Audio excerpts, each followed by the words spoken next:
we are back. Now, there was actually one tweet that I forgot to read. And it says, congratulations to the Honorable Renee Ming, Bermuda's new National Security Minister. I know the job, it's tough. But I know Minister Ming, 15 plus years, and she's tough too. Hey, Bermuda, join me in rallying around Minister Ming to make Bermuda safer. That was from a sincere citizen. That was me about Renee's appointment, Minister Ming, her appointment to become the new National Security Minister. And I sincerely, I root for her because of the role, because it matters. And I think everyone should want whomever is in that seat to succeed, to have support from their senior civil servants on down. But especially from someone who was actually in the position himself at one point. Well, yeah, after packing the office up and handing the keys to Wayne Keynes, I said the same thing. I sincerely, if there was anything that I could ever help out privately, because of course publicly you don't want to be seen with the old guy.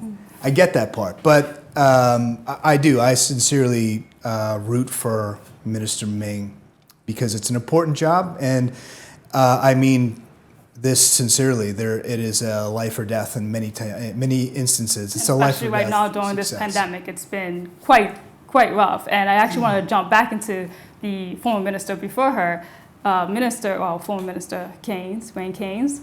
How do you feel about his? The Premier accepted his invitation to be stepped down, and the situation with former Minister Zane, and former Minister Wayne Keynes. Yes. The whole situation itself. I mean, how did you take it when you first heard about it? Gosh, I looked at it from two different angles because we just played the politician or citizen game, and I look at my worldview is very much shaped by my experience in politics.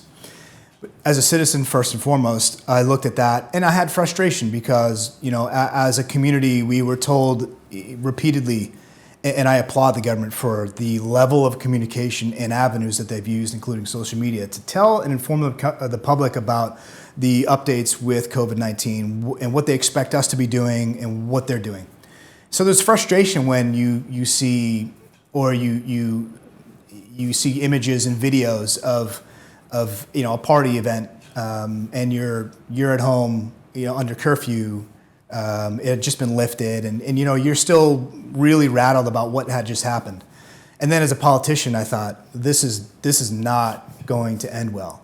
However, I mean, we had seen other blips, shall we say, with the minister, and both. The cruise ship, I was just, doing a check for tourism, so I decided to take the cruise ship and use taxpayer money to take a cruise ship ride.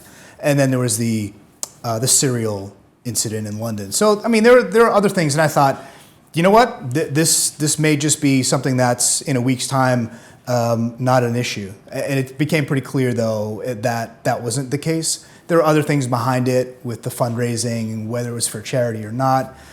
It was just really unfortunate. And I want to say one thing very clearly. I think Wayne Keynes is a stand-up person. I think he worked really hard. And I know, because I've sat in his seat, that he loved that job and he was good at it. And he wanted the best for Bermuda. And so it was really unfortunate on many, many levels to see that. I think, again, we're 10, not even 6, 7 days away from an election. Probably a cabinet change shortly after that election. These are just my guesses, but I don't know no one should be writing his or Zane De Silva's obituary politically whatsoever. So it was an unfortunate situation, but I think the Premier dealt with it quite swiftly and appropriately.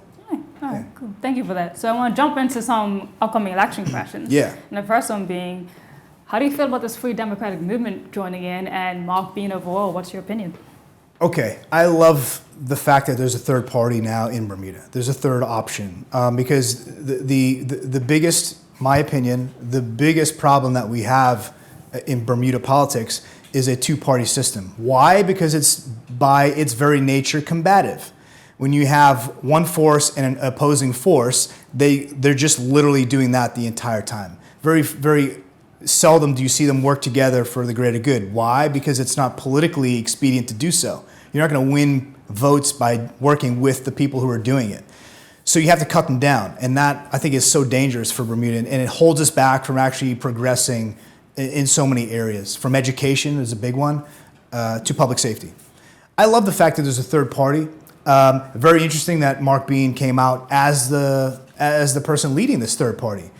I was in politics. I was in Senate when Mark Bean was the opposition leader. And there's no question that he's a very effective public speaker. He knows internally the ins and outs of politics. He's served in cabinet. He's served in many levels of politics. So is he qualified to be there? 100%. Do you think that any one of his party candidates are going to actually win a seat?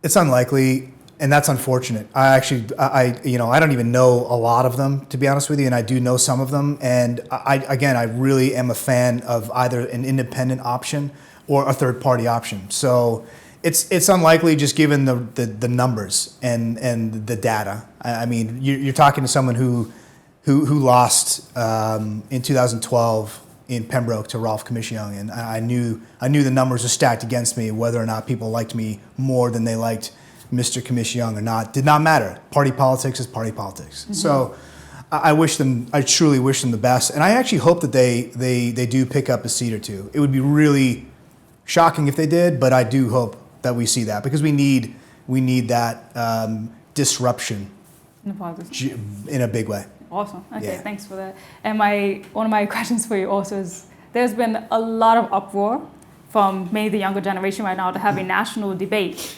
Have you heard about that? I have. Okay. And so at the current state, Premier David Burt has declined, saying that he will not debate against a party who cannot form a government, meaning that he doesn't believe that FDM has enough candidates to actually form a government. So he does not want to have a debate against them. How do you feel about that?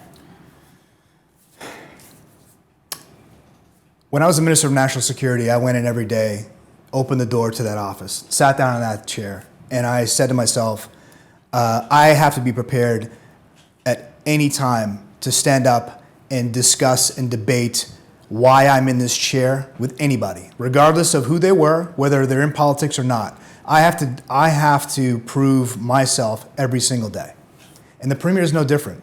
In fact, the professional politicians are being paid by the public of Bermuda.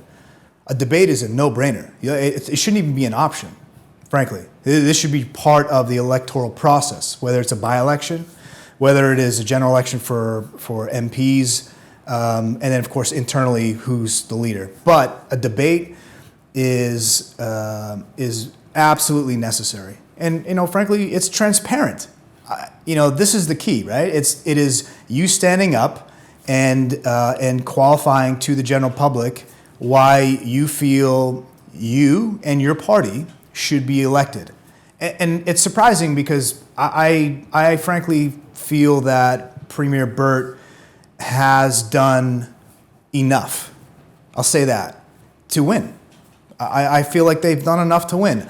I feel like the opposition has been completely absent. This is probably the worst opposition that Bermuda's seen since the mid-'80s. So the fact that Premier Burt does not want to do a debate with the current opposition leader is really mind-boggling. I get now that there's a third party, and that leader of the third party happens to be the former leader of the current government. I get that dynamic.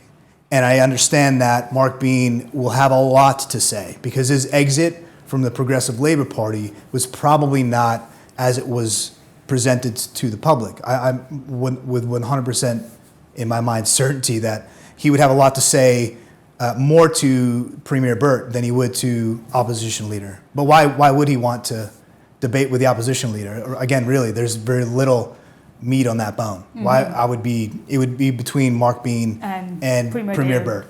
Right. Do it. For the party, for the people, do it. Do the debate. Okay, that's from Jeff Barrett. Thank you so much, Jeff Barron, for being here. That was a lot of insight, and I'm sure we're all happy about it. So. My pleasure. It's been a lot of fun to talk politics, citizenry, and tweets and social media with you. And congratulations on all that you and your generation have done in the last few months. I think we're talking about politics and leadership.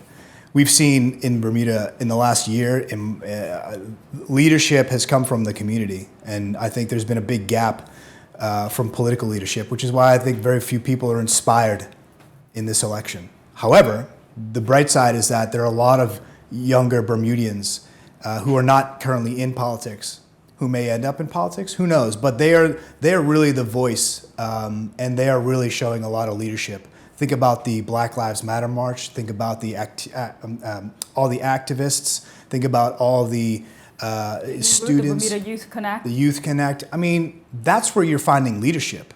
And so it's fine to talk about politics and political leadership, but when you're really looking at true inspirational leadership right now in Bermuda, it's your generation. It's all of you that are out there speaking your mind and actually holding people accountable like an opposition government should, like anybody in politics should. It's the people who are doing that. That's right, that's just, and I applaud you guys for that because it is not an easy thing to go against such headwinds. Right now, given all of our complex social problems in Bermuda, I mean, kudos and hats off to you, and I'm excited to be here and to share with whatever I can with you guys. So thank you so much. Thank you. Thank you. And everyone, make sure you tune in for more shows like this.